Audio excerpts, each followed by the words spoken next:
kita ambil yaitu salah dalam mengartikan profesional. Padahal profesionalitas sendiri dapat diraih dan dapat dilakukan tanpa harus melanggar prinsip-prinsip nilai norma dan syariat Islam. Yang kedua adalah media. Ini adalah silent killernya, di mana budaya luar, drama Korea, drama Cina, dan bahkan drama Indonesia sendiri menormalisasi pergaulan bebas yang bahkan mereka serap mentah-mentah dan mereka anggap bahwa itu adalah standar normal pelajar muda. Masalahnya bukan pada pertemanan sosial ataupun kerja kelompok, tetapi mereka yang dalam bergaul lupa batasan etika sosial dan mahramnya. Contohnya duduk terlalu dekat.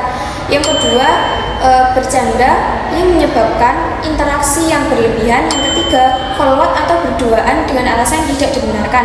Dan pada intinya, mereka itu lupa dalam beretika sosial ada konsep Islam yang dinamakan mahram dan ajnabi, di mana dalam berinteraksi pasti memiliki batasan-batasan.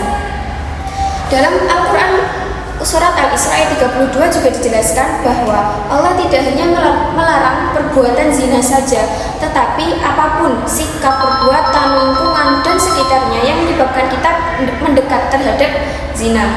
Dan ini dapat menjadi pedoman bagi mahasiswa yang dalam transisi sosial untuk berhati-hati dalam beretika dan bergaul. Oke teman-teman, jadi setelah kita bahas panjang tentang pergaulan di kampus, pertanyaan besarnya pasti muncul, gimana cara kita menjaga diri kita agar kita tidak salah pergaulan? Nah, tenang saja, solusinya itu nggak ribet, kita cukup balik ke prinsip smart dan syar'i. Intinya, kita tetap bisa gaul, kita tetap bisa aktif, dan kita tetap bisa produktif, tetapi kita tetap bisa jaga nilai dan batasan. Nah, gimana sih caranya? Yang pertama dengan cara jaga jarak aman atau self distance. Ini tuh bukan berarti kita harus jaim atau antisosial. Nah, self distance ini cuma soal tentang tahu batas. Misalnya kalau ngobrol dengan lawan jenis ya seperlunya saja. Terus kalau kerja kelompok ya fokus pada tugas saja, bukan fokus ke yang lain-lain. Nah, yang kedua dengan cara filter media sosial. Ini tuh penting karena apa yang kita lihat tiap hari di media sosial itu bisa mempengaruhi cara berpikir kita. Jadi, yuk kita jadi netizen yang cerdas, scroll boleh, hiburan boleh, tapi harus tetap disaring. Kalau template-nya udah toksik atau isinya godaan terus, kita scroll saja atau kita unfollow saja dan kita pilih konten yang baik, yang bikin naik level, bukan malah bikin kita turun moral. Yang ketiga, fokus pada tujuan atau goal oriented.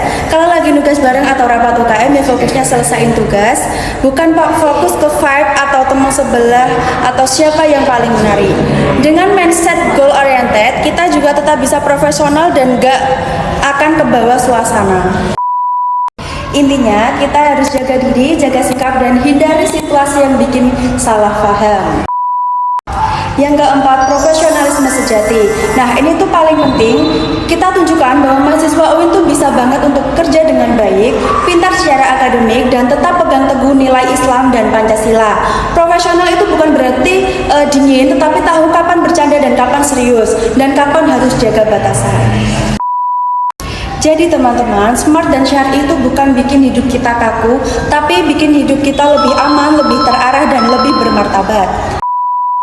Jadi intinya gini, masalah pergaulan bebas di kampus itu bukan cuma jadi urusan satu atau dua orang saja, melainkan itu menjadi urusan kita semua, karena kita kuliah di UIN, tempat yang bukan cuma ngajarin kita tentang teori agama saja, tetapi juga ngajarin bagaimana caranya kita jadi manusia yang punya akhlak, punya batasan, dan punya sikap.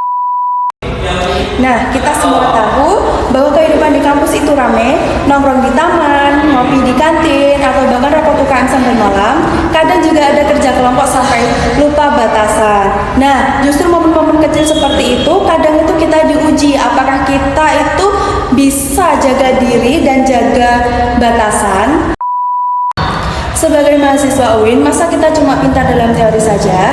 Jadi, mari kita tunjukkan bahwa kita itu juga bisa ngejalanin nilai-nilai Islam dan nilai-nilai Pancasila dalam pergaulan kita sehari-hari. Bukan buat gaya, tapi buat kita sendiri juga. Kita yang bakalan rugi kalau kita bisa sampai kebablasan. Nah, kita mulai dari hal kecil seperti jaga sikap, jaga jarak yang wajar, dan jaga lingkungan pertemanan biar tetap sehat. Demikian penjelasan yang dapat kami sampaikan. Jika ada salah kata dan kurang lebihnya kami mohon maaf. Akhir kata, wassalamualaikum